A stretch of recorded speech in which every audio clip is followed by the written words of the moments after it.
Okay, so we've seen how humans can use an increase in our working memory capacity and our capacity for language to juice up our ability to use our working memory. And I want to give you one more example about how we can use our ability to transfer knowledge from person to person and use that to juice up our working memory capacity. So some of you may have seen this kind of thing going around lately on social media. People ask this question, oh, so what happens in your head when you do 27 plus 48? And people respond, and it turns out people tend to do these things kind of differently. Now I'm about to embarrass myself and try and talk you through what I do, and I'm terrible at doing arithmetic. So, one way you might do this is to think, okay, so 27, that's pretty close to 30.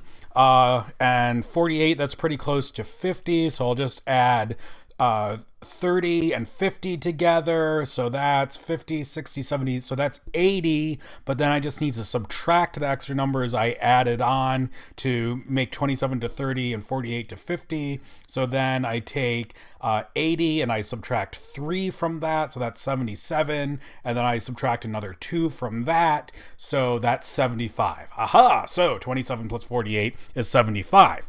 So that's one way you could do it. And notice that's exactly the sort of task that seems to use this working memory. I've got to take all these different ideas of what numbers I'm combining and make sure that I'm combining them in the right way. I've got to remember that I added on 3 to 27 to make it up to 30 before then adding that to 50. So I can later go back and subtract that 3 from it again. So boom, there's a task that's using that working memory capacity. But notice there are some other ways that you could solve this as well. Or you'd still use working memory, but you just configure things differently. So one thing you might do is try and use the sort of procedure that you were taught to add numbers together in elementary school. So you might imagine taking that 48 and then positioning the 27 underneath the 48. There you're using your working memory. You're kind of visualizing how to stack up these numbers one on top of the other. And then you think, okay, so first I'm going to add up all the numbers on the right. So I'm going to add up the 8 and the 7. All right, so 8 plus 7, that's 15.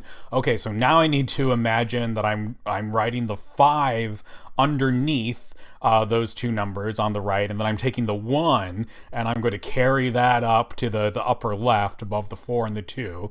Okay, so really cranking my working memory right now, juggling a lot of thoughts. So I've got a 5 in the 1's position down at the bottom. Okay, so now I've got to put 4 and 2 together, so that's 4, 5, 6, then plus the 1 that I carried up there, so that's 7. Okay, and then I put the 7 down. Aha, boom, 75, solved it. So you're using your working memory, but just think whether you would have been able to use your working memory to carry out that sort of procedure if no one had ever told you how to do that.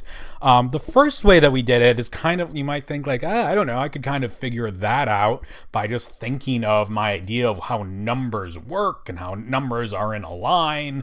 And so to add two together, you're really just adding up two segments of a line, and maybe that works out. But this whole business of, stacking numbers up one on top of the other and carrying the one and all that business, blah, really hard to see why that would give you the right answer in the end. But you know how to do that because someone taught you how to go through that procedure, and now you can carry that procedure around with you and use your working memory to carry out that procedure in your head if it ever becomes necessary.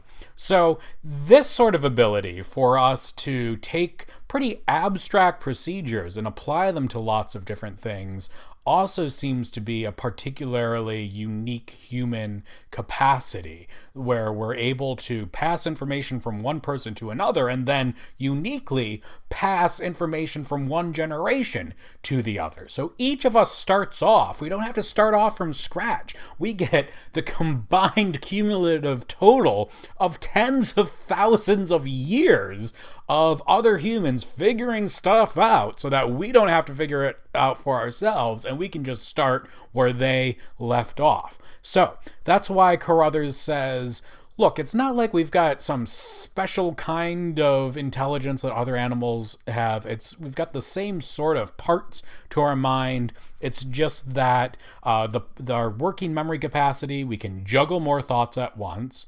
Our language, that might allow us to put certain thoughts into our working memory that other animals are unable to do. And then these social practices allow us to transmit new and interesting procedures that would be pretty difficult to figure out every single time, but we can store those in our long-term memory and just use those to do neat little tricks like going through the algorithm for addition or long division or what have you whenever you need to add up numbers. And so our minds are not really different in kind from other animals. We've got the same kind of minds, just some little extra add-ons that do enough work to make us pretty damn smart. But still, good to recognize lots of animals are a lot smarter than you might think they are.